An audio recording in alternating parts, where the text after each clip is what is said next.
This Connor Stallions situation is very interesting. Sign stealer guy. So Connor Stallions, the Connor Stallions documentary was released on Netflix yesterday. Connor Stallions in this documentary, I have not seen it, apparently denies any advanced scouting with the purpose of stealing signs. He says that there exists a network of coaches and analysts that share information.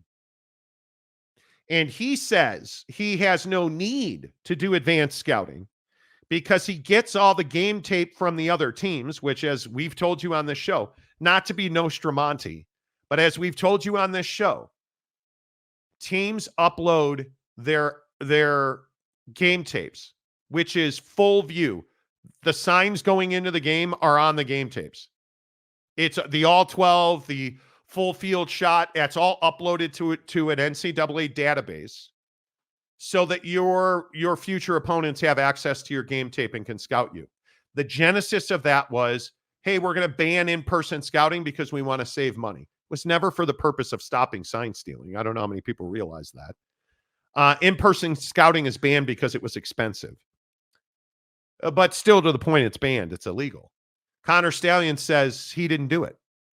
He never paid people to go to games. He didn't buy people tickets to go to games to scout. He says he bought people tickets because he's a nice guy and he would transfer them to their name, or he just bought tickets. Do you expect us to believe that, sir? And then when he was presented with more difficult questioning, his attorney ended the interview. And when he was asked about being on the sidelines at CMU, he ended the interview and denied it. Even though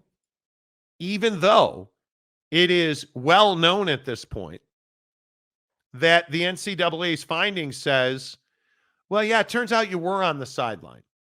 And to their end, Central Michigan is doing exactly what Connor Stallions should be doing, which is not Netflix documentaries while you volunteer as a head coach or a defensive coordinator at a high school in Detroit. Central Michigan is saying they can't talk about it. And CMU has fully cooperated with the NCAA's ongoing investigation, and we will continue to cooperate. NCAA bylaws expressly prohibit sign stealer guy CMU from publicly commenting on the details of this case at this time. We are eager. Oh, you're eager. We're eager to bring this matter to a fair and prompt conclusion and to share what we know. We appreciate the patience and the support of our community. Even though it's pretty much been known that he was on the sideline. Yeah. My friends, I don't know why Connor Stallions did this documentary. I think it was a huge mistake. Because all the evidence that we've seen, the Venmo account, the ticket accounts, the cloud accounts, the people who were alleged that they were paid and given phones and told to film the sideline. And maybe the most interesting part of this whole thing is that Connor Stallions is saying there's a whole network of analysts who steal signs from game day tape and share the information with each other. Well, I totally believe that. 100% I believe that. I also believe, in my opinion, that Connor Stallions absolutely ran a sign stealing operation. And I believe the people when they say, hey, he paid us to go to games, gave us tickets, told us what to do. We uploaded to the cloud, bada boom, bada bing. Yeah. It was raining, so I left. I only did the first half. Fuck him. Yeah, he didn't pay me enough to stand in the rain. That's what the guy said. Well, it was raining. Yeah, what do you want me to do? What am I, driving a golf cart that goes 5 miles an hour in a pelting rainstorm? Yeah. That's what happened to me on Sunday. I think this whole thing is, and that you're denying this now. Yeah, he also says in the documentary that when they provided him, the folks he sent out to scout, when they provided him with the signs, he didn't turn them away because it's akin to your aunt giving you a gift you already had. You're not going to disrespect your aunt. You're just going to say, yeah, I don't want to be rude. I'm just going to say, hey, thanks. I really appreciate it. But I already had those signs. Stallion said, I had friends send me film. It's kind of like when your aunt gets you a Christmas gift and you already have. You're not going to be rude and be like, oh, I already have this. I don't need that. It's, oh, thanks. Appreciate it. They feel like they're helping out when I already have the signals. I've already memorized the signals. An NCAA investigator, according to ESPN, asked Stallions whether he was the man standing on the Central Michigan bench wearing team-issued gear and sunglasses for the 2023 opener against Michigan State, coincidentally, the night before Michigan's first game in Ann Arbor. Stallions replied that he didn't recall attending the specific game. I don't know. I don't know if. Come on, bro. Then, of course, Dave Portnoy, you prick, injects himself into this. Yeah. Although Barstool Sports founder Dave Portnoy says in the documentary that Stallions admitted to him being on the Central Michigan sideline. Dude. Stallions attorney Brad Beckwith of Austin, Texas. Hey, Texas is back. Interjects during the interview, claiming that Stallions' personal information was illegally breached, which led to the NCAA probe of Michigan. Because it's illegal. If that's true, it's certainly a violation of civil law, and it may be a bigger crime, the attorney tells the NCAA investigator. I don't break the rules. And if true, that came from somebody associated with or tied to the Ohio State University. Oh. And we think it was. That's where, if I was going to try and do the right thing, I might be focusing. When the NCAA investigator declines to provide how the information about Stallions was obtained, the interview came to a shocking, stark end. You don't know how you're at the bottom if you don't have a guy who focuses on that, Stallions said, because Michigan was at the bottom of an intelligence operation totem pole. Uh-huh.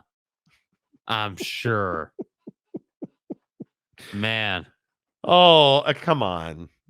Come on. I mean, this is where we're at in the world now. You guys notice this? Like this is just another guy who's lying to himself to make it all go away, and it's never going to go away, dude. Like, that's what this is. I don't recall. Hey, when have we seen this before? What? Like, Me? how many times are we going to get I don't recall guys showing up? Like, come on, dude. What? Me? I don't recall. And I love it that if it was Ohio State saying I don't recall, Michigan fans would be like, ah! But now it's your guy, Khan, and you're like, what? He said he didn't remember. I take him at his word. I've never taken steroids. Terrell Pryor doesn't remember any of those tattoos. Ah! Like, Never. but Marty, it was just cheeseburgers for those hungry kids. I want you to listen to me. Jim Harbaugh's a humanitarian, and God damn it, he's a father too. I'm going to Who- say this again. He has love for them kids. And he was just buying a hungry boy a cheeseburger. You never cheat, you never lie, and you never steal. I am amazed by it. I am amazed that Michigan just... Connor, why are you doing this documentary? Monty. Why? I'm asking for a friend. Why?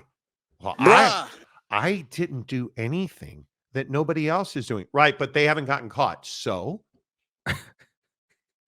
I don't recall getting caught. Well, we have you on, we have you on public record. Here's your Venmo account where you sent Dale Johnson over here to Jimmy's Technical Institute of Sewing. And he says it was raining, so he left at the half, but he did videotape the signs coming in from the sewing machine repair company school. Well, who's that? What the fuck are you, Ranger Rick? You know how many friends I have named Jimmy? Including Jimmy Harbaugh? You know Jimmy Harbaugh. Him and I fed the hungry kids together.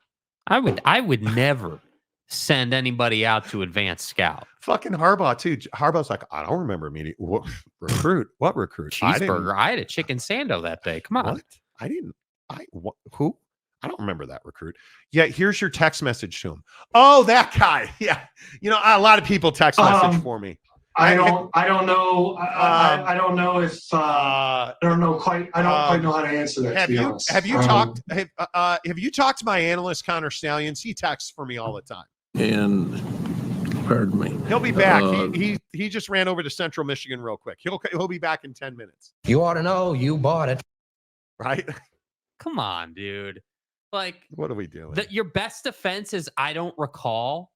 The best that you can do is I don't remember. Come on, bro. I do declare that I do not recall. And I mean, who are you, Bill Clinton? Like, come on, dude. Do you know why I pulled you over? No. You were speeding. Me? What?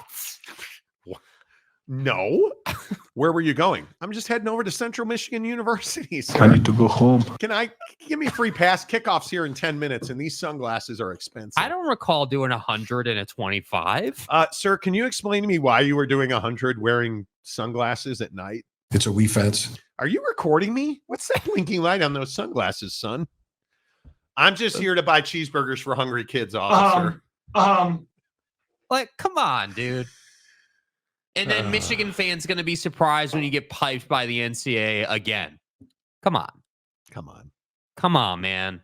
Anyway, UW fan Jim says college football is back. Yes, it is. And you've been a member for 13 years.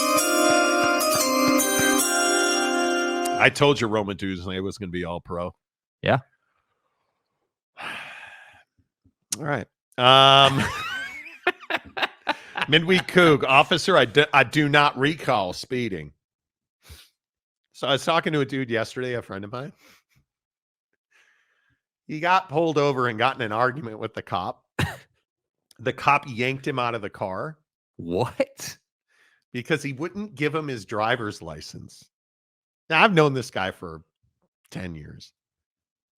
And he's not this guy. And you know what he said? You know, I heard you talk about this on your show that you shouldn't talk to the cops. And I said, well, why did you talk to the cops then? Because I wasn't speeding. Did you tell him that? Yes. Yeah. Did you tell him that you don't talk to cops? No. No. What did you tell him? Well, I told him I was driving from, I don't want to give away where he is, Chicago to Northbrook, Illinois. And he asked me if I had been drinking. And I said, don't tell me you answered that question. I told him I had one. I was like, oh, you're done. Just, if you get pulled over, do not answer the police's questions. It's a wrong question. Do you know why I pulled you over? I do not, sir. But I don't answer questions. Am I being detained or am I free to go? Nope, you're being detained. Can I see your license and insurance information? Here you go. We're in a control position. Do you know you were speeding? Yeah, I don't answer questions. Where were you going? I don't answer questions, and I am going to invoke my Fifth Amendment rights. Okay. Inevitably, if you just say to the police officer, if you get pulled over, this is my advice to you. Have your license and registration. Roll down the window if you want. Hand them your license and registration, and don't answer any questions. Don't be a dick about it, but just say, he's going to say, hey, I'm Officer Jimmy John with the blank state patrol. Do you know why I pulled you over? I don't answer questions, sir. Here's my driver's license and registration. That's what I would probably do. Yeah. And if he says, if he doesn't take it, say, okay, well, I don't answer questions, sir. Am I being detained or am I free to go? That's how I would handle it. Not be an asshole and get pulled out of the car, bro. He claims he said to the cop, I don't have to give you my license. And the cop, I think, actually tried to help him Because the cop said, actually, you do. And I haven't asked you for it yet. And there's nothing you can do to me to make me do it. Chill, bro. I don't answer questions. Am I free to go or am I being detained? You're being detained. Okay, here's my license and registration. No, I'm not doing that. If they ask you to get out of the car, get out of the car. If they ask you how many drinks have you had, I don't answer questions. Where are you coming from? Sorry, sir, I'm not talking about my day. Am I free to go? You're not? Okay, I'm invoking my Fifth Amendment rights. It will never get that far. 9 out of 10 times, if you say I don't answer questions, I appreciate you have a job to do, sir, but I don't answer questions from law enforcement. Am I being detained or am I free to go? And they're going to say, you're being detained. Can I see your driver's license and registration? Absolutely. Here you are. That's it. That's it. And if they ask you another question, say I'm invoking my Fifth Amendment rights. And they will walk away. They will write you your ticket and you'll go about your day. Can I search your car? Absolutely not. Absolutely not. Absolutely not. It's not that difficult. Well, I smell weed. That doesn't mean you can search my car. I'm telling you, you need to know your laws, but the answer is no, absolutely not. And if they say, okay, we need you to step out of the vehicle, step out of the vehicle. Do not fight the cops. Yeah. Do not fight the cops. It's not going to end well for you. You can win in court. Do not fight the cops. That's all I'm telling you. At least when Reagan said he didn't recall, it may have been plausible. Very true. As well as Joe Biden. Joe Biden don't recall. I believe you, sir. I believe you. That's what I'm saying. Get out of the car if they ask. It's a lawful order with a case history, Pennsylvania versus. Yeah. I think people want to play this game where they get hard ass with the cops. That's never the right answer. You can say no if they ask to search your car. If a police officer orders you out of the car, get out of the car. Get out of the car. That's it. There's nothing else to talk about. You're not trying to get out of the infraction or get out of the search. All you're doing by telling them, I'm not answering your questions, I'm pleading the fifth, and no, you may not search my vehicle. You're creating a defense for when you're in court. That's all you're doing. Do not fight the cops. Do not be an asshole. Their job is hard enough. Be polite. Say it nicely. And when they ask you for your license and registration, give it to them. And when they say get out of the car, get out of the car. It's that simple. San Diego State Glenn, I do not recall. Donnie isn't the original, but he has surely taken it to a new level. Absolutely, he has. The eye patch never helped the police investigate you. Fifth Amendment and film the situation. I would always videotape. Cops are terrified of cameras. They're not terrified of cameras. Cameras are just it's your First Amendment right. And it is another level of accountability. It's as simple as that.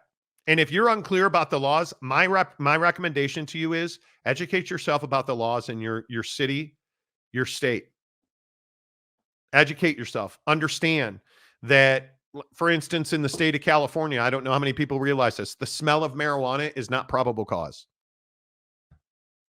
They cannot search your vehicle because they smell marijuana.